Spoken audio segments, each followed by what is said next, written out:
রাত পোহালেই ঘোষণা করা হবে 2026-27 অর্থ বছরের বাজেট। প্রতি বছর বাজেট ঘোষণার আগেই বেড়ে যায় তামাকজাত পণ্যের মূল্য। যদিও এবারের বাজেট ধূমপায়ীদের জন্য ফিরিয়ে এনেছে খানিকটা স্বস্তি। আগামী বাজেটে বিড়ির দাম বাড়ছে না বলে জানিয়েছেন অর্থমন্ত্রী আমির খসরু মাহমুদ চৌধুরী। সম্প্রতি সংসদে অর্থমন্ত্রী জানান, বাজেটে বিড়ি খাতে মূল্য ও কর হার আগের বছরের মতো অপরিবর্তিত রাখার সিদ্ধান্ত নেওয়া হয়েছে। ফলে বিড়ির জন্য বাড়তি টাকা দিতে হবে না। যদিও বাড়তে পারে সিগারেট ও মদের দাম। স্বাস্থ্য ও ভোক্তা সুরক্ষা নিশ্চিতে এ উদ্যোগ নেওয়া হচ্ছে বলে জানিয়েছে অর্থ মন্ত্রণালয়ের একটি সূত্র। জানা গেছে, এবারের বাজেটের অন্যতম বৈশিষ্ট্য হবে উৎপাদনমুখী কর নীতি।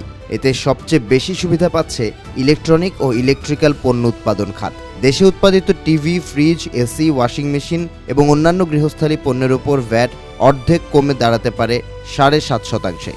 একইভাবে কমতে পারে কম্পিউটার ও মোবাইলের দাম।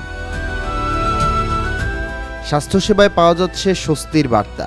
ওষুধ তৈরির 68 ধরনের কাঁচামালের ওপর সম্পূরক শুল্ক প্রত্যাহার করা হতে পারে। পাশাপাশি হার্টের রিং, চোখের লেন্স এবং ক্যান্সারের কয়েকটি জীবন রক্ষাকারী ওষুধ আমদানিতে ভ্যাট ও কর রেয়াতের প্রস্তাব রয়েছে। মূল্যস্ফীতিকে বাগে আনতে বিশেষ পরিকল্পনা নিয়েছে সরকার। চাল, ডাল, আলু, পেঁয়াজ সহ প্রায় 60টি নিত্য প্রয়োজনীয় পণ্যের উৎসে কর অর্ধেকে নামানো হতে পারে। নবায়নযোগ্য জ্বালানি খাতে দেয়া হবে দীর্ঘমেয়াদী সুবিধা।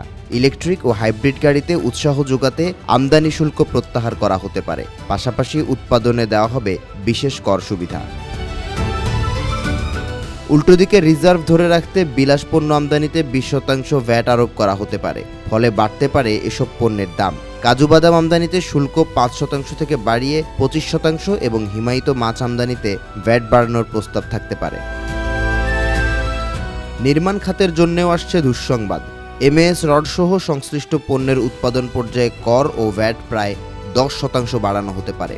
দীর্ঘদিন ধরে উচ্চ মূল্যস্ফীতি, ডলার সংকট, আমদানি ব্যয় বৃদ্ধি এবং বিনিয়োগ স্থবিরতার মধ্যে ঘুরপাক খাচ্ছে অর্থনীতি।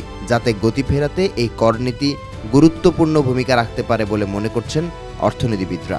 তবে এর সুফল ভোক্তাদের কাছে পৌঁছাতে বাজার ব্যবস্থাপনা ও ব্যবসায়ীদের আচরণ অনেকাংশে নির্ভরশীল বলে ধারণা তাদের।